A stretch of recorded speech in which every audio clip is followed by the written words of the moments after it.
Eu cumprimento a todos os amados irmãos com a doce e gloriosa paz do nosso Senhor e Salvador Jesus Cristo.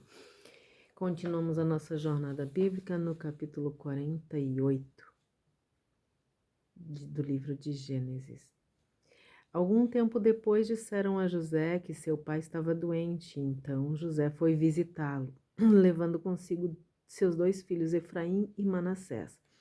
Assim que se anunciou a Jacó, eis aqui teu filho José, que veio para junto de ti. Israel reuniu suas forças, sentou-se no leito.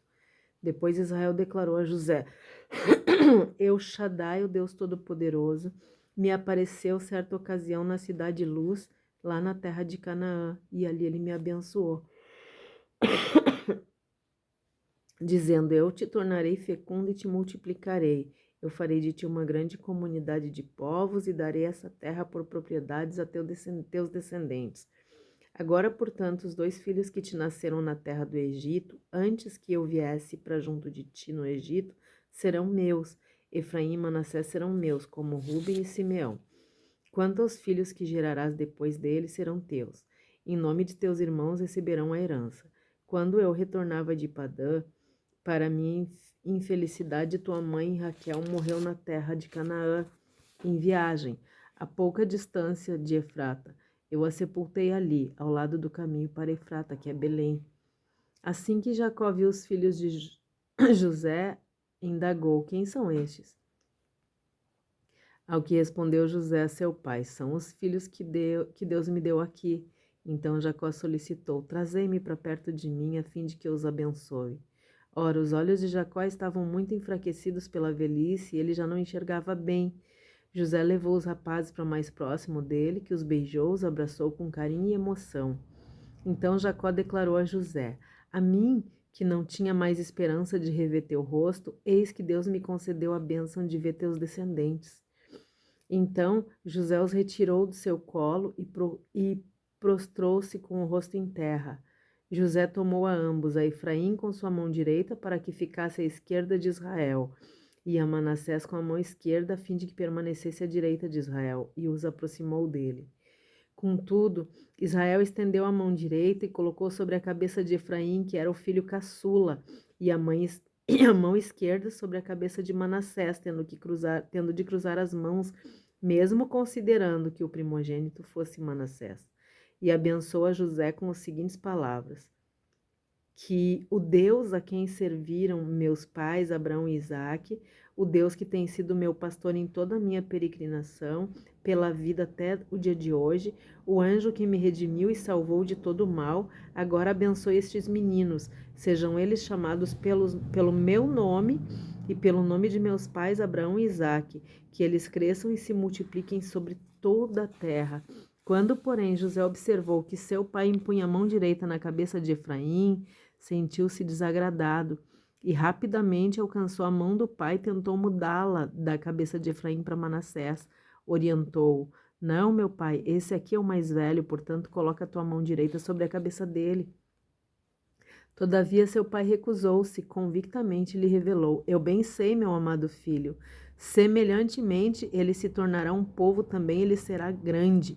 Entretanto, seu irmão mais novo será maior do que ele, e seus descendentes se tornarão uma plenitude de povos. E assim, naquele dia, Israel os abençoou, proferindo essas palavras: O povo de Israel usará vossos nomes para abençoar uns aos outros com essa expressão: Que Deus faça a ti como fez a Efraim e a Manassés. E colocou Efraim à frente de Manassés.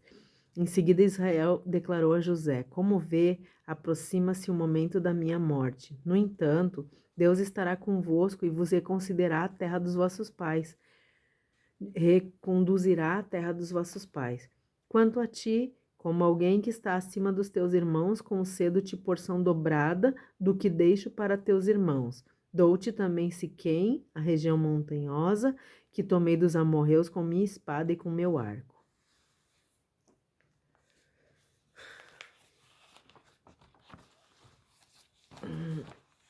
Queridos,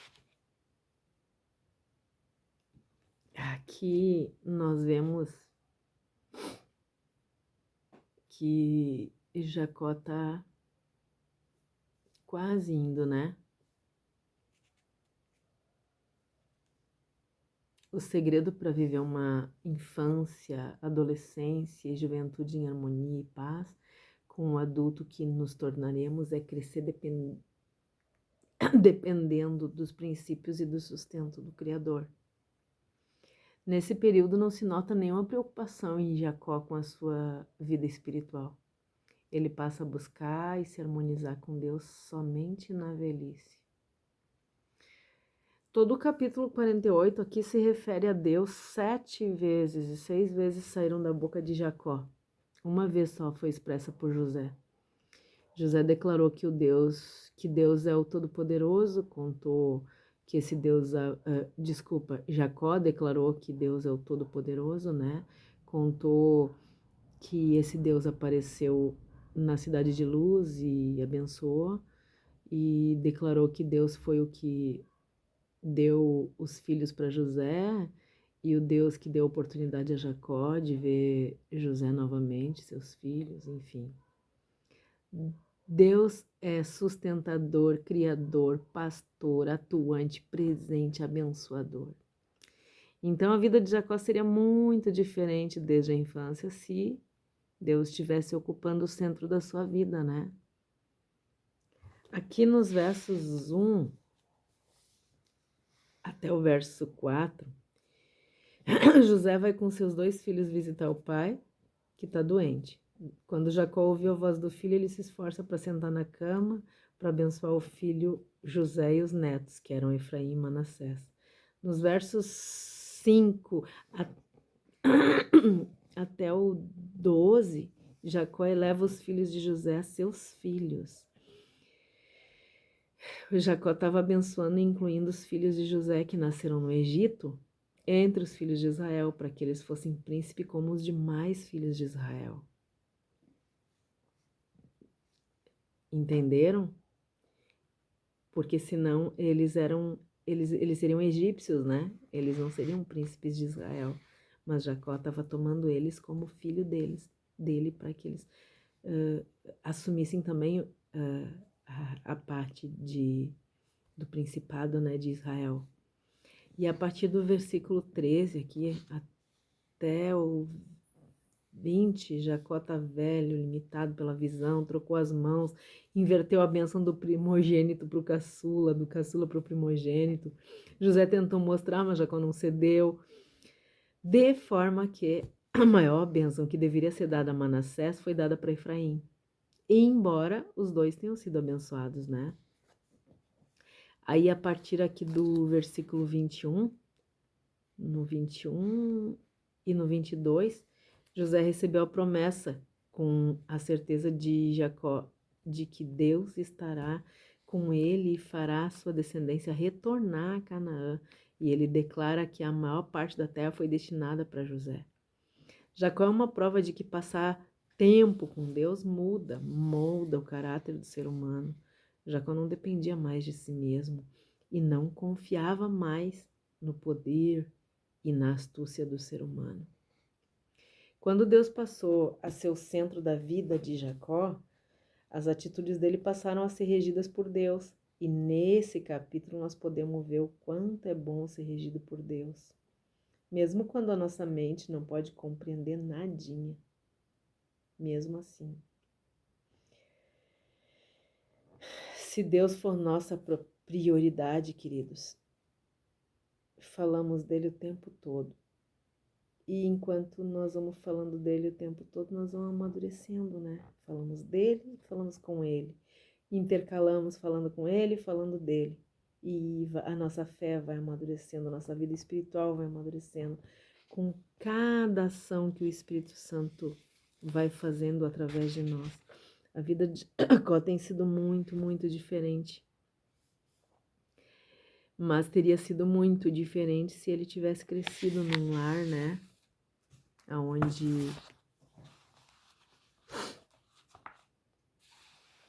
Aonde Deus fosse prioridade. As nossas vidas seriam muito diferentes se nós tivéssemos crescido num lar onde Deus era a prioridade e os nossos filhos teriam tido uma vida muito diferente se por acaso eles tivessem crescido num lar onde realmente Deus fosse a prioridade. E eu não falo de um lar onde as pessoas frequentam igrejas, mas de um lar onde Deus realmente é a prioridade. A história das nossas vidas podia ser muito diferente se Deus fosse sempre a nossa prioridade. Gênesis apresenta os princípios necessários para uma existência em harmonia com os planos de Deus. Quando esses princípios regem a vida do ser humano, o ser humano vai conseguir desfrutar da paz, da segurança, da esperança, mesmo em meio a uma sociedade completamente caótica, não importa.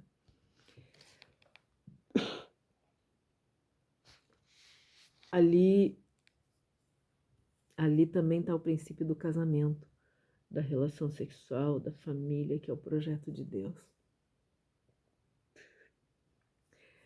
Também aqui nos ensina sobre o poder da culpa, da vergonha, do sofrimento, da dor. Esse capítulo nos leva à compreensão do princípio do perdão, da graça, da restauração. Nossa, o livro de Gênesis nos ensina tanto, queridos. Se dedica a aprender, a conhecer. Ele é essencial para a vida de todo ser humano, pode ter certeza, queridos. Nós precisamos saber que nós somos sobreviventes no tempo do fim. Sim, nós estamos no tempo do fim. E se nós conhecemos a nossa história, que é a história de toda a humanidade, com o seu Criador, porque a gente já vem falando sobre isso, né? A nossa ideia, o nosso objetivo com essa leitura bíblica e com essa reflexão é fazer com que a gente conheça a nossa história com o nosso Criador. E conhecendo a nossa história com o nosso Criador, a nossa vida, a nossa caminhada de volta para casa se torna muito mais fácil. O povo ali do tempo de Moisés, ele precisava tanto conhecer a história quanto nós precisamos hoje. Saber que toda a história, toda a história está no controle de Deus, de um Deus tão amável, tão poderoso, tão cheio de atributos. Isso tem que acrescentar à nossa fé, tem que dar sentido à nossa vida, queridos.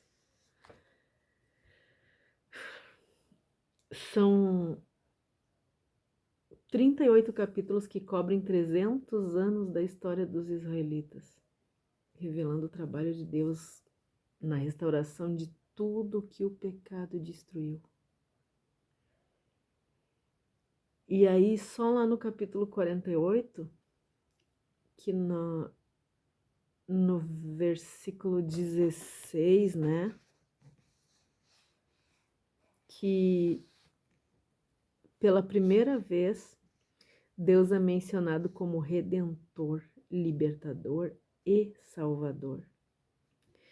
E nós entendemos isso prestando atenção na hora em que Jacó cruza os braços sobre os netos Efraim e Manassés e os abençoa. Que coisa tremenda. É aqui que nós aprendemos que o Criador é também o Redentor. Aí está a teologia de Gênesis todinha. Aí estão os propósitos do reino de Deus, onde está muito claro o ápice do Deus Criador. E todo o seu objetivo não pode ser impedido. Apesar dos fracassos humanos, os objetivos de Deus não podem ser impedidos. O objetivo de Deus, inspirando Moisés a escrever o Gênesis, é de usar o povo do Antigo Testamento como modelo e instrumento da sua glória, do seu poder, da sua majestade. A história da redenção, queridos, é a graça de Deus sendo manifesta através das desgraças causadas pelo pecado. Se Deus não atuasse no planeta, a humanidade estaria perdida. Joãozinho, lá no capítulo 4, ele diz que a história do povo de Israel é um manual da salvação para todas as nações. através de Israel. Aqui no versículo 21, no capítulo 40, desse mesmo capítulo aqui, do capítulo 48, no verso 21, Jacó expressa a esperança na profecia do capítulo 15, de retornar a Canaã. Então, nós, os cristãos, temos de Gênesis a Apocalipse. Queridos, isso é base suficiente para fundamentar a nossa fé e alimentar a nossa esperança. Ah, queridos, é sim. De Gênesis a Apocalipse. Isso é o fundamento e a base da nossa fé e da nossa esperança. Se dedica, querida, a conhecer a nossa história com esse Deus Criador e Salvador e Redentor. Deus nos abençoe, nos guarde, tenha misericórdia de todos nós, perdoe os nossos pecados e faça resplandecer o seu rosto sobre todos nós. Um forte abraço e até o próximo capítulo, em nome de Jesus. Amém.